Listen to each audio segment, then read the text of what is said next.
Orutindo rwa Karuma rukombekwa mwaka gwa 2014 rukombekwa ahiguru y'omujera gwa Nile okubasa kugite cyanga cya Bunyoro hamwe na West Nile. Obwa hati rukuzire kandi rwakibasa kurabo emotoka empango ekijemeserize government okurabiro ministry y'ebya PIDA okuragira polisi yahanguto okwemereza emotoka empango okurabaho mpaka rukozirwe. The indicators are that the bearing that holds the bridge here needs to be replaced. It's in a very it is collapsed.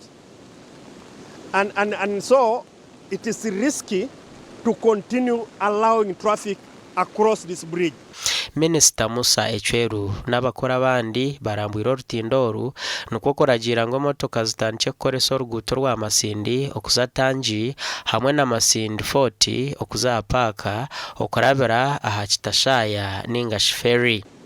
It is very inconveniencing, but it's the safest thing we can do for now. So we want the country, we want the citizens, we want the traveling public to bear with us. It will inconvenience very many people, but safety is our top priority for now. Minister nagira ngo nubaza kwikiriza motoka enche zonka okubana zo zaraba Orutindoru.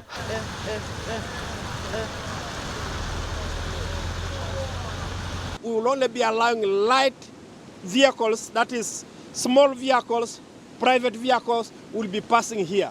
There will be a complete definition of the weight of the vehicles technically, which will be issued on Monday by these technical people that I will be very happy to communicate to the country.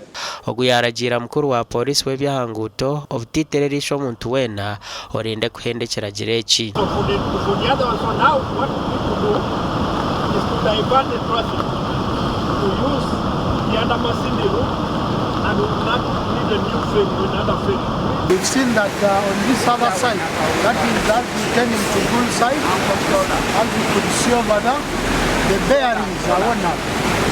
And we still actually, tests are still ongoing.